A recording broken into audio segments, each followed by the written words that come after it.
va donc parler de la caméra Raptor, notamment un petit passage sur la Raptor Rhino, qui est en 8K Super 35, et en gamme générale de la petite Raptor, parce qu'il y a la grosse Raptor et la petite Raptor.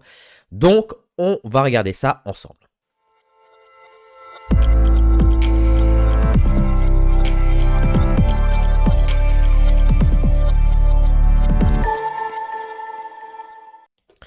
Alors, donc, vous savez que l'annonce a été faite carrément de supprimer les anciennes caméras pour mettre les nouvelles, et notamment les Raptor, la série Raptor, et nouvellement une Raptor Rhino 8K Super 35, qui fait donc penser quand même à l'hélium.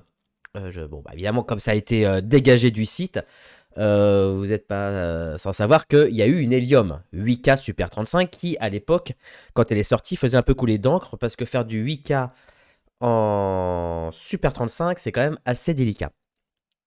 Et donc, on va regarder ça ensemble sur ce modèle que peut présenter la Raptor. Donc, je l'ai testé chez Puzzle. Alors, pas la Rhino, hein, la petite Raptor. Hein. Et j'ai été, on va dire,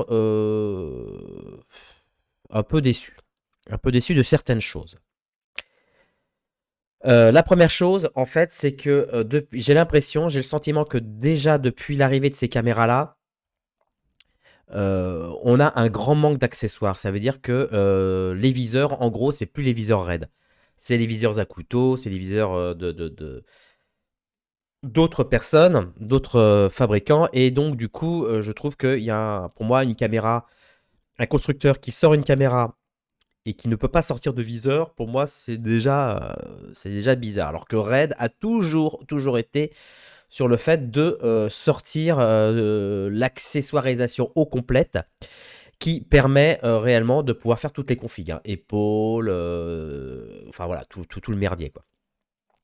Il y a ce petit système qu'ont mis Puzzle, qui est donc ce système de filtre externe ND, assez pratique, mais bon, il faut savoir que c'est un accessoire externe qui vient se rajouter par un autre constructeur, et possibilité donc de monture PL et monture EF. En tout cas, c'est ce que vous avez à disponibilité chez Puzzle. Le souci, je trouve, de cette caméra, hormis qu'évidemment j'ai parlé du viseur, c'est l'écran LCD qui d'un seul coup est distribué par Small HD, et d'un seul coup il y a un truc qui est pour moi rédhibitoire, c'est la cablasse. Le câble qui relie entre le Small HD et la caméra, qui est en fait un pseudo-câble HDMI, mais qui n'est pas un câble HDMI, qui est un câble, comment on dit ça, RMI. Voilà, et on m'a dit, Mathieu, fais gaffe, c'est 200 balles le câble. Ah ouais, quand même. Donc c'est ça, hein, c'est un câble comme ça, voilà. C'est un câble comme ça, USB-C à USB-C, hein, tac tac. Mais c'est quand même 200 balles le câble. Ouais, c'est parce que c'est un câble RMI. Alors je sais pas si les connectiques changent, si elles sont en or ou en argent, j'en sais rien. Mais en tout cas, c'est plus du tout. Enfin, c'est pas, ça marche. Si vous prenez un câble USB-C, ça ne marche pas. Alors vous voyez, autant ce câble que j'ai ici, qui est un câble USB-C, il est quand même assez épais. Le diamètre du câble est assez épais. Là, on se retrouve avec des petits câbles. Et la fixation, le branchement des câbles, notamment sur la partie Small HD, est assez délicate. C'est-à-dire que c'est pas du tout ludique. C'est-à-dire que vous aurez tendance à le tirer dessus pour pouvoir. Parce qu'une fois que le câble est rentré dans le Small HD, vous avez plus la main sur la connectique. Donc du coup, quand vous êtes obligé d'enlever le câble, vous êtes obligé de tirer sur le câble. Parce que le câble, la prise est complètement renfoncée à l'intérieur. Et en plus en biais. Et il faut appuyer sur un truc pour le sortir, mais tu sais pas dans quel sens il faut appuyer. Enfin, une fois que tu le sais, mais quand tu le sais pas, tu cherches dans tous les sens et très vite tu niques le câble, quoi. Voilà. Donc déjà ça, pour moi, c'est problématique. Et deuxième problème, c'est les batteries. C'est-à-dire que vous êtes obligé de mettre des petites batteries de 98 Wh. Alors ça, quelle que soit la marque, hein, ça peut être FXion, etc., etc. Bebop ou autre. Le seul problème, c'est que les petites batteries, bah, on aimerait pouvoir mettre une batterie un peu plus importante, notamment que parce que quand on met une batterie, généralement, elle n'alimente pas que la caméra, mais bien évidemment les accessoires.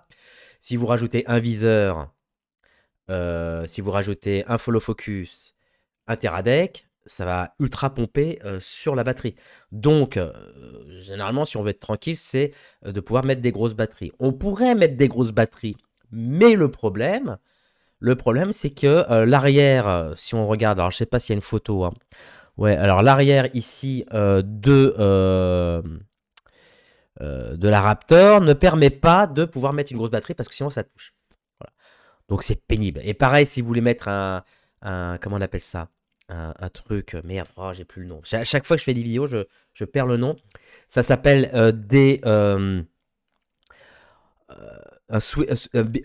truc là qui permet, bon, je sais plus. Bon, en gros, c'est quand on enlève la batterie, la caméra est encore alimentée. Voilà, mettez-moi dans les commentaires comment ça s'appelle.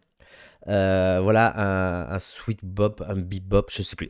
Et donc du coup, bah vous pouvez pas parce que les modèles qu'on connaît, un hot swap, merci Crayon, merci, un hot swap.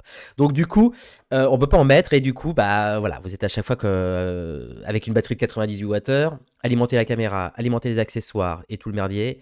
Bah, très vite, la batterie, elle peut partir vite en off. Et donc, du coup, à chaque fois que vous allez changer ça, il va falloir éteindre la caméra et tout, et c'est chiant. On sait que c'est chiant. On le sait, hein, voilà. Alors, autre problème, c'est son capteur. Alors là, les amis, le capteur, autant vous dire que c'est pas possible. Moi, clairement, c'est plus possible. C'est-à-dire que même mes optiques stellaires qui sont full frame, hein, donc qui sont censés avoir un image cercle de 42 mm,5, un truc comme ça, puisque ça correspond à la focale standard. Eh bien, ça couvre pas mon 25 vignettes. Très clairement.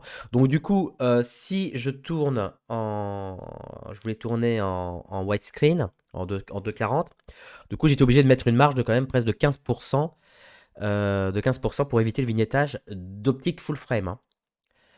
Donc c'est pas possible. Très clairement, à un moment donné, c'est plus possible. C'est-à-dire que quand on était sur des capteurs Super 35, on avait une grande plage d'optique. Quand on arrive sur des capteurs full frame, la plage d'optique se réduit. Et là, en VistaVision, capteur VistaVision, vous n'avez plus rien, quoi. Vous avez clairement plus rien. Donc c'est pour moi une connerie. Voilà, je n'adhère pas. Donc voilà. Donc du coup, ils ont sorti la Red Rhino. Merci beaucoup, la Red Rhino, qui permet donc d'avoir un capteur Super 35. Et là, du coup, de pouvoir envoyer tout le monde. Alors, ce qui est important, c'est que voilà, j'ai fait pause. C'est que là, on voit un peu la gueule des capteurs. Donc ici, vous avez le Monstro et le capteur Raptor 8KVV qui est monstrueux, quoi. Bon, bref. Là, vous avez le capteur Helium Super 35. Et là, vous avez le capteur Raptor K8K S35 qui est beaucoup plus petit que l'Helium. Donc c'est pour ça. Ça paraît quand même un peu bizarre, quoi, parce qu'en fait, Super 35, ça veut plus rien dire parce que tu peux faire Super 35, mais il y en a un, il va être à 29,90 et l'autre à 26,21 de base, quoi. Donc le Super 35 n'est plus normé. Et en plus de souvenirs, dites-moi si je me trompe, mais le Super 35 à la base, c'était une base de 22 mm. Je crois, hein, le Super 35, je crois que c'était 22 mm. Mais malgré tout ça, ce qui est assez intéressant, c'est la capacité à pouvoir mieux adapter les hautes lumières. Donc là, on voit une Komodo qui est avec une surexposition de 4 diaph 1 tiers, où là, on voit très clairement un aplat numérique sur le visage. Ici, on est avec la Raptor Super 35, où on sent que ça reste quand même envisageable et possible. Et la Raptor qui fait une surexposition de dingue. Attendez, vous êtes en train de me dire que la Komodo réagit mieux que la Raptor. C'est pas possible. Là, il y a un truc... je ne sais pas. Donc, en tout cas, cette caméra fonctionne mieux dans les hautes lumières. Donc, c'est CVP, hein, vous savez, c'est celui qui vend du matériel en Angleterre, qui a fait ça et qui dit que, effectivement, les faits saillants n'ont pas été coupés par rapport à la Komodo et même à la V-Raptor. Le plus petit capteur en serait la raison. Mais aussi les rendus des hautes lumières du Rhinos. Alors, je comprends pas parce que d'habitude, j'aurais pensé que justement, plus le capteur est petit, plus la dynamique en prend un coup dans la tronche. Mais non. Voilà. Alors ensuite, il y a une vidéo là qui traîne que vous pourrez voir sur les caméras, les différentes caméras. Voilà. Bon, vous avez des tests, patati patata. Et vous avez, à un moment donné, un truc intéressant. C'est ici où, effectivement, donc on fait les tests. Ici, exposition correcte. Et donc, ils ont fait un truc comme ça. Et là, ils sont partis dans la mesure de la dynamique. Voilà. Et là, on est à 4 diaph. Et voilà le résultat, quoi. Donc, la Komodo est complètement à l'ouest. Ah là, ils sont à 5 diaph. 5 diaph. Attendez, je reviens un peu en arrière. Voilà, donc à 2 diaph, c'est correct. Tout le monde est correct. Voilà, 3 diaph, c'est correct. 4 diaph, ah, la Komodo et la Raptor passent dans les choux. Et voilà, c'est-à-dire qu'à 4 diaph 2 tiers, on commence à 5 diaph. Voilà, tout le monde est out. Mais en tout cas, cette Raptor Super 35 supporte mieux les hautes lumières. Et donc, du coup, mise à jour, V-Raptor Super 35 contre l'Helium Super 35, qui, je vous rappelle, n'est plus d'actualité, hein, parce que toutes les caméras des MC2 ont été foutues à la poubelle. Et donc, voilà. Donc là, j'avais fait une petite vidéo, enfin, j'ai calé la petite vidéo sur la taille des capteurs pour que vous vous rendez compte. Voilà. Donc, ce que je trouve intéressant sur la Rhino, c'est effectivement le retour du Super 35, parce que moi, je suis pour le retour du Super 35. Pour moi, le Super 35 doit rester le Super 35. On a voulu essayer de passer sur le full frame, peut-être pour des raisons esthétiques ou peut-être pour l'envie d'avoir du flou, même trop de flou. Moi, je pense que le Super 35 était réellement le bon choix à faire, puisque ça nous permet de conserver toute une bibliothèque d'optique qu'on a depuis presque, j'allais dire un demi-siècle, mais plus d'un demi-siècle. Plus d'un demi-siècle. Tous ces optiques de différentes nationalités qui aujourd'hui ont un retour, un avenir sur les caméras Super 35 grâce à la RIC 35, à la Rhino et peut-être un jour à Sony, ou alors vous tournez en 6K avec Sony. Donc dites-moi ce que vous en pensez dans les commentaires, partagez la vidéo, likez, commentez et je vous dis à très vite. Merci, ciao.